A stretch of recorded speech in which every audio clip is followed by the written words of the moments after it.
नमस्कार दोस्तों, स्वागत है आपका फर्स्ट मूवर के यूट्यूब चैनल में। दोस्तों, कोविड-19 पैंडेमिक के कारण क्लासेस ऑनलाइन हो रही हैं, तो इस कारण से आज से जीके जीएस की क्लासेस स्टार्ट हो रही हैं। तो पहले हम बात करेंगे आज के अपने फर्स्ट टॉपिक संविधान के बारे में। हम रिस्पेक्टिवली संविधान यानी कि आपकी पॉलिटी, उसके बाद हिस्ट्री, ज्योग्राफी, सारे मुद्दों में बात करेंगे। पर आज हम शुरुआत कर रहे हैं पॉलिटी से। दोस्तों, पॉलिटी के सवाल जो भी आपके एमपी गवर्नमेंट के एग्जाम हो या सिविल के एग्जाम हो, सारे एग्जाम में पॉलिटी से सवाल पूछे जाते हैं। तो अपनी कोशिश यही होगी कि जो भी सवाल पूछे जाएं उन सारे सवालों को कवर अप कर सकें। और क्योंकि जीके जीएस एक अथाह समुद्र है और सारी चीज़ों को एक साथ एक प्लेटफॉर्म पे कवर कर पाना काफ़ी मुश्किल है।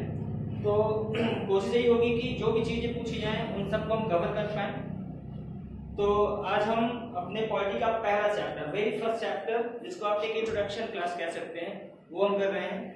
तो मैंने यहाँ पे लिखा हुआ है, आई होप विजिबल होगा, संविधान एक परिचय। अगर हम बात करें संविधान की, तो संविधान का अगर हम इंग्लिश ट्रांसलेट करें तो दैट इज कॉन्स्टिट्यूशन। पर अगर हम बात करें कि कॉन्स्टिट्यूशन किस शब्द से बना हुआ है, तो दैट इज कॉन्स्टिट्यूट, जिसका मतलब होगा किसी भी चीज की सामान्य सी बनावट, जनरल स्ट्रक्चर ऑफ थिंग, रचना या बनावट।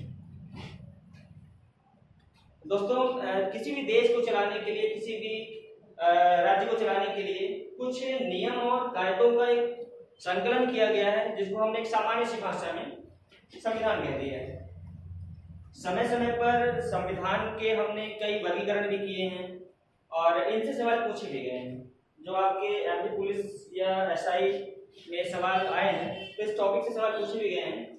तो अगर हम बात करें संविधान के विभाजन की, तो संविधान को हमने दो टाइप से विभाजित किया है। एक है पारंपरिक यानी कि ट्रेडिशनल डिवीजन, और एक है आधुनिक यानी कि मॉडर्न डिवीजन। तो ये डिवीजन हमने काफी पहले किया था और इस डिवीजन पे काफी देश चल भी रहे हैं। तो अगर हम पारंपरिक में देखेंगे तो हमने इसको दो भागों में बांटा है, एक है लिखित संविधान और एक है अलिखित संविधान। दोस्तों, हम अगर विस्तार से बात करें कि लिखित अलिखित में क्या अंतर है, तो लिखित संविधान एक ऐसा संविधान है, संविधान के एक ऐसा संकलन है जहां पे हमने सारी बातों को एक प्रॉपर संविधान सभा के माध्यम से कागज और कलम की सहायता से लिखा है, लिपिबद्ध किया है। हमने ऐसे संविधान को नाम दिया है लिखित संविधान। लिखित संविधान का सबसे बेस्ट एग्जांपल और सबसे बड़ा लिखित संविधान भारत का है, ये सवाल पूछा गया है। अलिखित की बात करें तो ऐसे संविधान जो कि लिखे ही नहीं गए, जिनको हमने संविधान सभा के द्वारा या कि कागज कलम के द्वारा लिखा नहीं है, पर वो संविधान के एक भाग है। तो ऐसे संविधान को हमने बोला है अलिखित संविधान, और अलिखित संविधान का बेस्ट एग्जांपल है इंग्लैंड। ऐसा नहीं है दोस्तों कि इंग्लैंड के संविधान में कुछ लिखा ही नहीं गया है, लिखा गया है पर काफी लिमिटेड चीजें लिखी गई हैं। लाइक पिटिशन ऑफ राइट्स 1628 में इसको हमने लिया था, मैग्ना कार्टा हमने लिखा हुआ है, ग्रेट रिफॉर्म एक्ट लिखा गया है और पार्लियामेंट एक्ट लिखा गया है। तो कुछ चीजें हमने इंग्लैंड संविधान में लिखी हैं, पर बेसिकली हमने इसको कैटेगरी में डाला है अलिखित संविधान के। समय के साथ साथ समय, नजाकत और आधुनिकता के साथ साथ हमने पारंपरिक विभाजन के बियॉन्ड एक अलग विभाजन किया, उसको हमने आधुनिक विभाजन नाम दिया है। तो आधुनिक विभाजन का श्रेय जाता है लॉर्ड ब्राइस को। आधुनिक में हमने दो डिवीजन किए हुए हैं, एक डिवीजन है नम्य संविधान और एक है अनम्य संविधान। आसान भाषा में हम नम्य को बोल सकते हैं परिवर्तनशील संविधान और अनम्य को बोल सकते हैं हम अपरिवर्तनशील संविधान। नम्य की बात करें तो ऐसा संविधान जिसमें चेंज करना काफी आसान है। तो ऐसा संविधान जिसमें चेंज करना काफी आसान है, उसका बेस्ट एग्जांपल होगा इंग्लैंड का संविधान, क्योंकि इंग्लैंड के संविधान में कुछ लिखा ही नहीं गया है। तो जिसमें कुछ लिखा ही नहीं गया है उसको चेंज करना काफी आसान होता है। तो अगर जब कभी सवाल पूछा जाएगा कि सबसे परिवर्तनशील संविधान किस देश का है, तो आप फ्री माइंड में आंसर कर सकते हैं इंग्लैंड का संविधान। अगर बात करें अनम्य संविधान की, तो अनम्य संविधान का बेस्ट एग्जांपल होगा अमेरिका का संविधान, क्योंकि अमेरिका में सिस्टम ऐसा है कि अगर आपको कोई चीज चेंज करना है तो पहले आपको सेंट्रल लेवल पे चेंज करना पड़ेगा, फिर आपको स्टेट लेवल पे चेंज करना पड़ेगा, जो कि काफी हार्ड प्रोसेस होगा। तो इसलिए अगर कभी सवाल पूछा जाएगा कि सबसे कठोर संविधान, सबसे अपरिवर्तनशील संविधान कहाँ का है, तो आप आंसर कर सकते हैं अमेरिका। दोस्तों अगर बात की जाए कि भारत की स्थिति इस संविधान में कहाँ है, इस परिवर्तन में, इस डिवीजन में कहाँ है, तो भारत की जो स्थिति है वो इस पारंपरिक संविधान में लिखित में आती है। पर अगर हम बात करें कि भारत की स्थिति इस विभाजन में कहां पर है, तो इस विभाजन में भारत की स्थिति नम्य और अनम्य के बीच में मानी जाती है, क्योंकि भारत एक ऐसा देश है जहां पे कुछ चीजों में चेंज करना तो काफी आसान है। आप लोकसभा राज्यसभा में बिल लाइए, दोनों सेशन में अगर पास हो गया, राष्ट्रपति ने साइन किया, वो चेंज हो गया। कुछ चीजें इतनी कठोर है कि जिसमें चेंज करना काफी मुश्किल है। जैसे आपने देखा होगा कि जीएसटी पे रात को संसद को खोला गया, रात में डिस्कशन हुआ, तो इस नाते कुछ चीजें काफी मुश्किल भी है संविधान चेंज करना। तो इस लिहाज से हमने भारत को नम्य और अनम्य संविधान के बीच की कैटेगरी दी हुई है। तो जब कभी सवाल पूछा जाएगा कि भारत की स्थिति आधुनिक विभाजन में कहां है, तो आप ये आंसर कर सकते हैं कि भारत की स्थिति नम्य और अनम्य के बीच की मानी जाती है। दोस्तों अब एक सवाल ये आ रहा होगा आपके मन में कि अगर जब कोई संविधान लिखा ही नहीं गया है, जैसे इंग्लैंड का, तो वो देश चलता कैसे होगा? तो क्योंकि इंग्लैंड दुनिया के ऐसा देश रहा है जिसने पूरी दुनिया पे राज किया है, जिसने बाहुबल के आधार पे नहीं, जिसने अपने दिमाग के आधार पे पूरी दुनिया पे राज किया है। और ऐसा कहा भी जाता है कि ब्रिटिश साम्राज्य के सूर्य कभी अस्त नहीं होता था।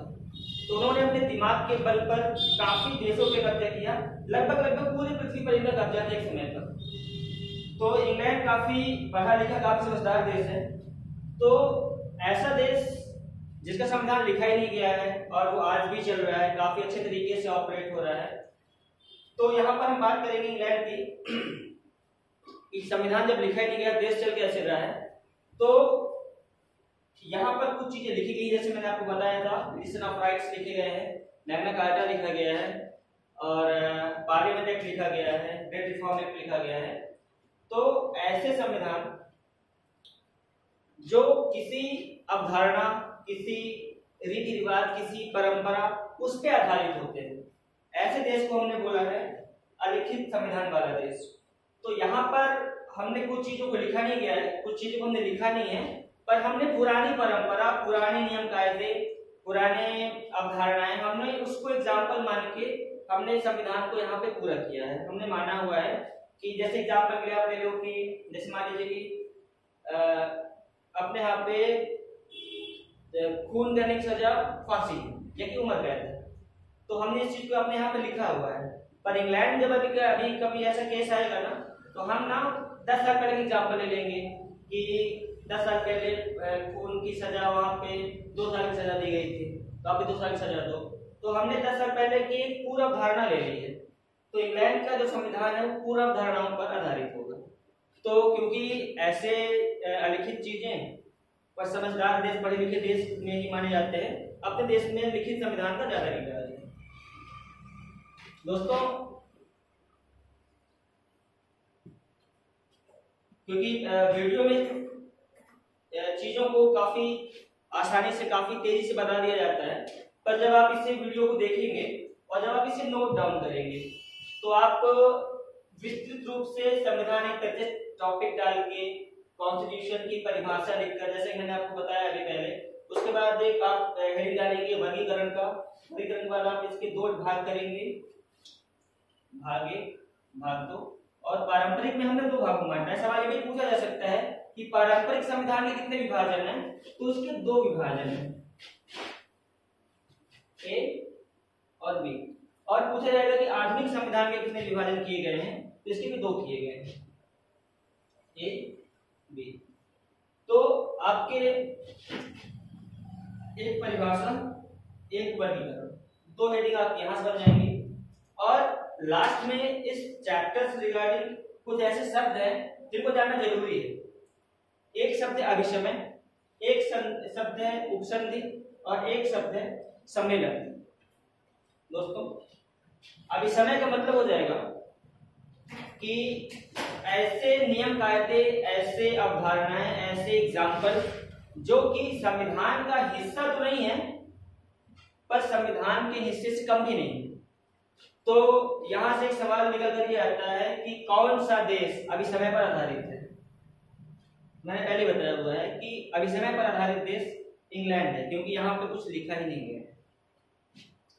उपसंधि की बात करें तो संधि का बेसिक सा मतलब होता है किसी दो पक्षों के बीच में होने वाला एक समझौता।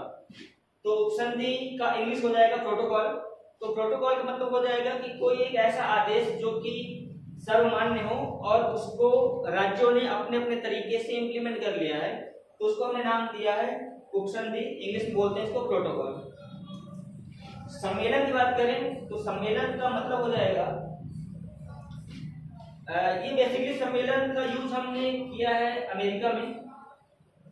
अमेरिका में जब कोई समस्या होती है, जब कोई सामाजिक प्रॉब्लम आती है, तो सम्मेलन के माध्यम से, सम्मेलन में होता ही है बेसिकली कि समाज का जो एलीट क्लास होता है, जो समाज का पढ़ा लिखा वर्ग होता है, वो आपस में बैठते हैं, डिस्कशन करते हैं इस एक समस्या से कैसे निपटा जाए, और उस समस्या को फिर सरकार के सामने पेश किया जाता है और सरकार उस पर कार्रवाई करती है। तो उसको हमने नाम दिया है सम्मेलन। पर अगर आप इंग्लिश की बात करेंगे तो अभिसमय को भी कन्वेंशन ही कहा जाता है इंग्लिश में, और सम्मेलन को भी कन्वेंशन ही कहा जाता है इंग्लिश में। तो मैंने इंग्लिश नहीं लिखा था जानबूझ के, क्योंकि सिमिलर हो रहा था इंग्लिश। हिंदी में अभिसमय का मतलब पुरानी रीति रिवाज या परंपरा। उपसंधि का मतलब हो जाएगा दो पक्षों के बीच होने वाला समझौता जिसको राज्यों ने स्वीकार किया हो। और सम्मेलन का मतलब हो जाएगा कि समाज के पढ़े लिखे लोगों द्वारा एक ऐसी बैठक जिसमें हम अपने समाज की समस्या के बारे में बात की है, और उस समस्या को हमने राज्य के सामने, कि देश के सामने रखा हुआ है और उस पर सरकार कार्रवाई कर रही है, उसको हमने नाम दिया सम्मेलन। दोस्तों संविधान के पहले चैप्टर, संविधान एक परिचय में जितना आज आपने किया है तो that is more than sufficient, that is enough. क्योंकि इस चैप्टर से मैंने आपको हिंट किया हुआ था कि सवाल इस विभाजन से एक दो बने हुए हैं, और जब हम व्यापम के, पुलिस या कि एसआई के, जब हम प्रीवियस ईयर के सारे सवाल एक साथ जब हम सॉल्व करेंगे पॉलिटिकल आस्क में, तो आप देखेंगे कि जो हमने यहाँ पे हिंट आउट किया है वो सवाल वहाँ पे आपको दिखेंगे। तो दोस्तों आई होप संविधान का एक परिचय आपको समझ में आया होगा। और दोस्तों संविधान के बारे में ऐसी मिथ है कि संविधान बड़ा हार्ड टॉपिक होता है, तो मैं आपको बता दूं कि संविधान हार्ड टॉपिक बिल्कुल भी नहीं है। संविधान एक सोशल विषय है। अगर आपको देश के बारे में, देश की राजनीति के बारे में थोड़ा सा भी नॉलेज है तो कोई दिक्कत नहीं होगी। तो जिन्हें दिक्कत है भी, तो मेरा पूरा प्रयास होगा इस दिक्कत को क्लास लेने के बाद खत्म किया जा सकता है। तो आई होप आपको मेरी बातें समझ में आई होंगी, और सेकेंड टॉपिक पे हम डिस्कस करेंगे कल। बहुत धन्यवाद।